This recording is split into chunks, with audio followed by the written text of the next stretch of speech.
तुला तिथंच फोडणार. मूर्खपणा तुमच्या नशिबात शिव्या खाणंच नाही कर.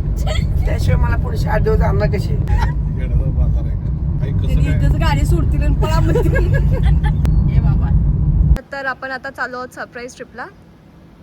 हे माझे काका आहेत, स्वधा, पप्पा, आजी आणि मम्मी. तर तुम्हाला कुठे वाटतंय, कुठे जायचं सरप्राईज ट्रिपला? इंडोनेशियाला जायचं असं वाटतंय. तुम्ही येताय? मी फक्त एअरपोर्टला ड्रॉप करायला निघाले, मुंबई एअरपोर्टला. तुला कुठे वाटतंय स्वतः, कुठे घेऊन चाललो आपण त्यांना? इंडोनेशिया. 50 रुपये कट ओव्हर ऍक्टिंग के पप्पा तुम्हाला कुठे वाटते कुठे सरप्राईज ट्रिप असेल? ज्या प्रकारे शुभांगी, तू आणि स्वतःने जे कपडे घातलेत त्याच्यावरून माझा अंदाज असा आहे की इंडोनेशिया, बाली किंवा श्रीलंका असेल. आणि त्याच्यापेक्षा कधी कधी असं वाटतं अरे एवढे सगळे कपडे घालून तू मदुराईला आणि कन्याकुमारी तर घेऊन नाही चाललीस. आजी तुला कुठे जायचंय? कुठं निघशील तिकडे. लास्ट मम्मी तुला काय वाटतं कुठे जाणार होत आपण? पटाया सिंगापूर. ओके आता बघूया आपण कुठे जाणार. ऋग्वेदी, येस.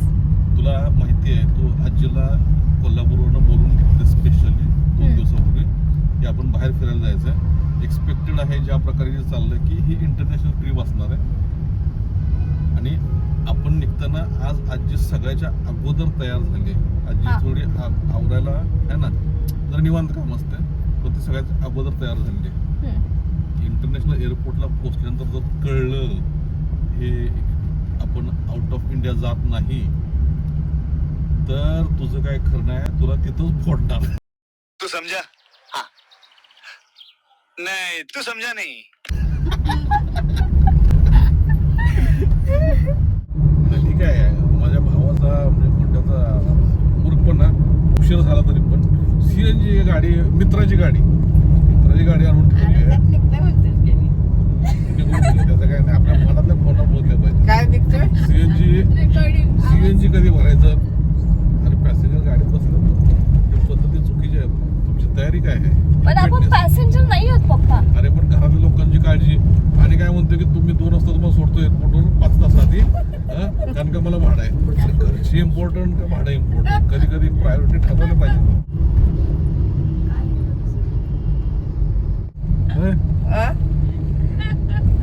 वरती जे लिहिलेत बोर्ड त्याच्यात एअरपोर्ट कडे असा मार्ग कुठंच लिहिलेला नाही.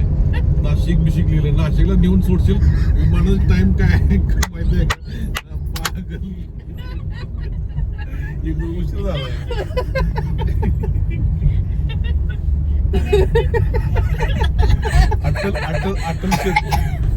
अटल सेतू सोडला, वाशी मार्ग सोडला, हे कुठला ऐरोली मार्गे काढलायस कळत नाही मला.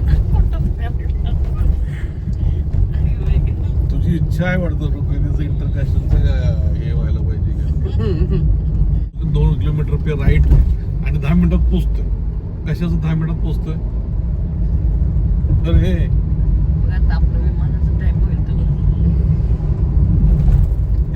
हे गोटे लांब आलोय आपण. ऍक्च्युली जवळचा मार्ग नाही हा. आणि वाशी मार्गे गेलो असतो ते कसं स्पीड मध्ये दन हे काय रस्ता आहे का काय? मला काय वाटतं काकाने काय केलंय, सीएनजी ला लेट झाला म्हणून त्यांना वाटलं की आपण इम्प्रेस करूया नवीन रस्ता दाखवून. एक तर रस्ता एकदम स्पीड वाला नाही. तुमच्या नशिबात शिव्या खाणंच नाही कर. त्याशिवाय मला पुढचे 8 दिवस आणणार कशी. उलट तो 8 दिवस एन्जॉय करणार होता. एसी लावलं तर एसीचं बिल भरायला लागेल काय? आम्हाला कळणार एसी लावला गेलो असतो. एसी लावतो एसी बिल भरायचं. पंखे चालू ठेवून जातो घरात तसाच.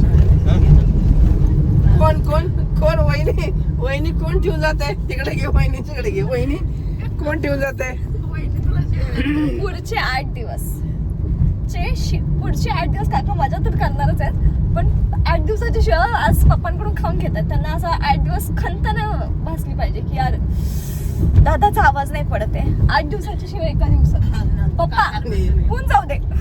शिवाय म्हणजे मी त्याला आता शुक्र येणार ना, मी गुरुवार त्याला एकदा फोन करून विचारणार संध्याकाळी गाडीचं टायरचं पंक्चर काढलंस का? तर ते म्हणणार नाही काढलं. मग मी म्हणणार का नाही काढलं, तिथनंच फोन करणार. लक्ष द्या इकडे सगळ्यांनी. आपली ट्रिप चालू झालेली आहे. इंडोनेशियाच्या हा काय चालू झाली. काय म्हणला कसली ट्रिप मूर्ख.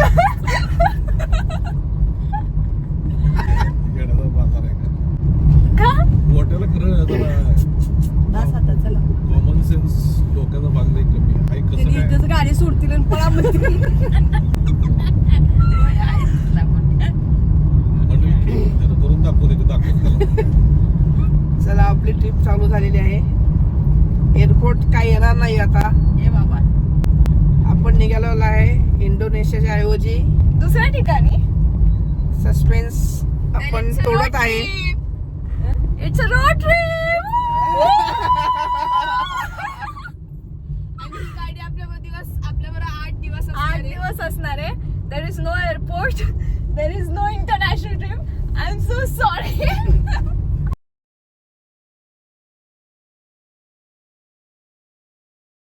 गणपति पप्पा मोरया, हर हर महादेव आ रहे हैं आपके दर्शन के लिए. चलिए. सो बेसिकली सरप्राईज ट्रिप आहे आणि माझं प्लॅनिंग असं होतं की माझ्या मम्मी पप्पांची ॲनिव्हर्सरी आणि त्यांच्या ॲनिव्हर्सरी दिवशी मला महाकालेश्वरची भस्म आरती करायची होती. पण एक अनअवॉइडेबल मीटिंग आली त्यामुळे आम्हाला प्लॅन पोस्टपोन करायला लागला आणि आम्ही 2 दिवसानंतर हा प्लॅन रिवाईव्ह केला आहे. तर प्लॅन हेच आहे की त्यांना असं वाटतंय की मी ऑलरेडी त्यांना अंदमानला घेऊन गेले, मॉलदीवला घेऊन गेले, तर त्यांना असं वाटतंय की मी इंटरनॅशनल ट्रिप करणार आहे. बट नाही, माझं प्लॅनिंग असं आहे की मी ह्यांना ज्योतिर्लिंगची स्टार्ट करणार आहे. कारण मी पर्सनली ही गोष्ट लिहिली आहे की बिफोर 30s मला 4 धाम यात्रा आणि 12 ज्योतिर्लिंग कंप्लीट करायचे आहेत. तर इथून त्या प्रवासाला मी सुरुवात करते. तर आपण पहिलं ज्योतिर्लिंग करणार आहोत त्र्यंबकेश्वर, दुसरं ओंकारेश्वर, तिसरं महाकालेश्वर, चौथं घृष्णेश्वर आणि 5वं भीमाशंकर. बट आत्ता कळालंय की भीमाशंकर ज्योतिर्लिंग बंद आहे कारण त्याचं रिपेअर अँड मेंटेनन्स वर्क चालू आहे. बट ठीक आहे, थोड्या दिवसांनी आपण भीमाशंकर पण पूर्ण करू आणि हळूहळू करून आपण हे बाकीचे राहिलेले 12 ज्योतिर्लिंग पण पूर्ण करू. 4 धाम आणि 12 ज्योतिर्लिंग करणं हे माझं स्वप्न आहे पर्सनली आणि माझी इच्छा आहे की तुम्ही सगळ्यांनी ह्याच्यात मला साथ द्यावी. असं म्हणतात की ज्योतिर्लिंग तेव्हाच होतात जेव्हा देवाची इच्छा असते. जेव्हापासून मी ठरवलं तेव्हापासून मी उज्जैन महाकालेश्वरसाठी 3-4 वेळा प्रयत्न केला आणि लास्ट मोमेंटला माझं ते प्लॅन कॅन्सल झालेत. म्हणजे माझं फ्लाईट बुक होतं पण आदल्या दिवशी मला फ्लाईट पण कॅन्सल करायला लागलेली. त्यामुळं कदाचित असं होतं की मी एकटी येणं हे पॉसिबल नव्हतं. मला फॅमिलीसोबत येणं माझं लिखित होतं आणि मी आता फॅमिलीसोबत चालली आहे. आईचा चेहरा बघा जरा कसा झालेला आहे, एकदम खुसखुशीत टोपी झालेला आहे. कपड्यासाठी कपडे, ड्रेस आणले, गॉगल आणला. हे तुमचं असले नाटक आहेत. तरी मी म्हणलं होतं काल मध्ये टोपी आण मला माहिती होतं टोपीची काही गरज नाही. परत म्हणले औषध घ्यायचं नाही, औषध घ्यायचं नाही, पात्र औषध नको. अरे मी घ्या म्हणून सांगतो तरी पण ते नको म्हणते.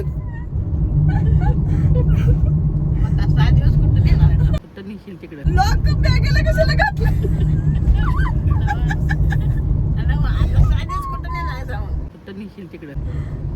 आता काय माहिती कुठून येतं. पागल बॅगा बनवल्यात माझी रात्र गेली.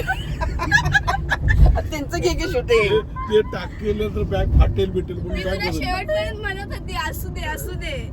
पासपोर्ट आहे तर तिकडे चला की. पासपोर्ट आहे तर नाही तिकीट पाहिजे की नाही. पासपोर्ट आणून चाललं ते काय असं आहे होय, रेल्वेच्या स्टेशनला गेलोय आली रेल्वेने बसलो तसं आहे ते.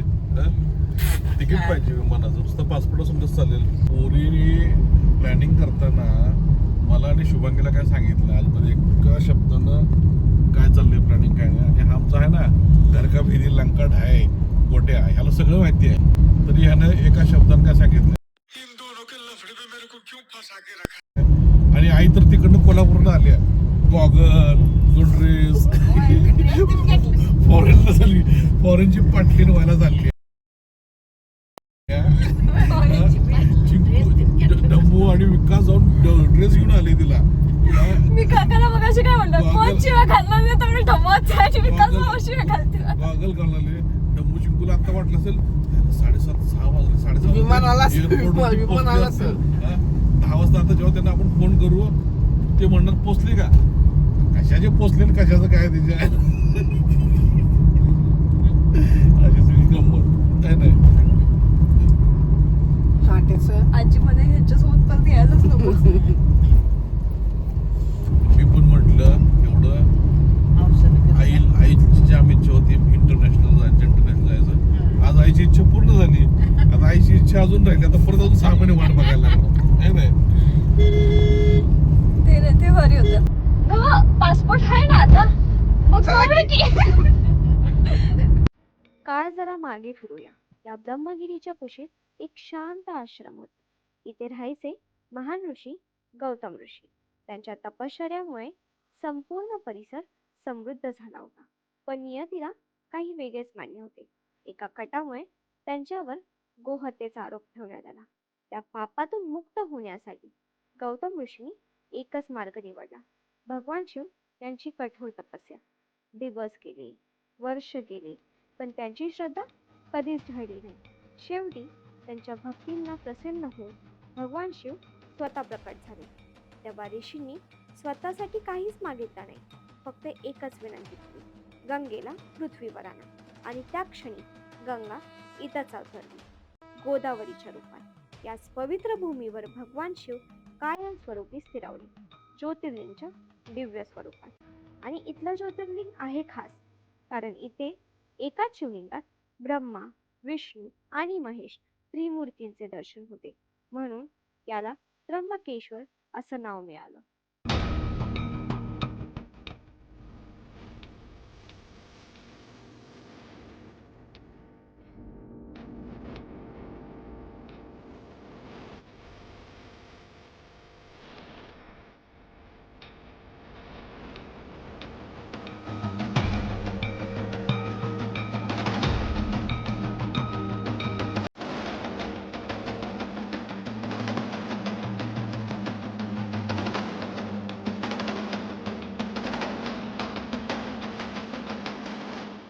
ओम नमः पार्वती पतये.